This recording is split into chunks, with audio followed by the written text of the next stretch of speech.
Hello everyone, আসসালামু আলাইকুম। কি অবস্থা সবার? সকলেই হয়তো দেখে বলতেছেন আমরা হাতে এত টাকা কেন? আসলে টাকা কামানো মানুষের একটা স্বপ্ন, আর টাকা দিয়ে স্বপ্ন পূরণ করা এটা মানুষের ইচ্ছা। আজ আমার এক কাছের বড় ভাই তার স্বপ্ন পূরণ করার জন্যই চলে আসলাম একটা বাইক কিনতে। এমনিতেও বড় ভাইয়ের পছন্দ ছিল অ্যাপাচি আর টুবি, শেষমেশ আমরা ওইটাই নিয়ে নিছি।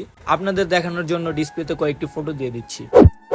শেষমেশ আমাদের পছন্দের পর ফাইনাল করে টাকাও দিয়ে দিই, এবং আমাদের এক বড় ভাই যে শোরুমের সেকেন্ড মালিক মানিক ভাই, সে সম্পূর্ণ টাকা গুনে দেখলো টাকা সব ঠিক আছে কিনা। তার পাশাপাশি আমাদের ক্যাশ মেমো করা হলো। এদিকে আমার আরেক বন্ধু, ও তাকে বলল আমাদের স্বপ্ন কবে পূরণ হবে। ওকে আমি সান্ত্বনা দিয়ে বললাম আমাদেরও হবে, মন খারাপ করার কোনো বিষয়ই আসে না। অবশ্যই এমনিতে আমারও একটা বাইক আছে, তাও ওকে সান্ত্বনা দেওয়ার জন্য বললাম। বড় ভাইয়ের সাইন করানোর পর আমারও সাক্ষী হিসেবে নাম্বারও সাইন করানো হলো। আমিও ফুট করে নাম ও নাম্বারও লিখে দিলাম। শেষমেশ সকল কিছু কমপ্লিট করার পর বাইক এবং বাইকের সকল ডকুমেন্ট আমাদের কাছে বুঝিয়ে দেওয়া হয়। এবং এই বাইকটি কত দিয়ে কিনলাম, কি কন্ডিশনে নিছি, অবশ্যই আমরা নেক্সট ভিডিওতে জানাবো। আর পেজে কেউ নতুন হয়ে থাকলে অবশ্যই ফলো করে দিবেন আর শেয়ার করতে ভুলবেন না। আর আজকের ভিডিওটি এই পর্যন্তই। সবাই ভালো থাকবেন, সুস্থ থাকবেন। আল্লাহ হাফেজ।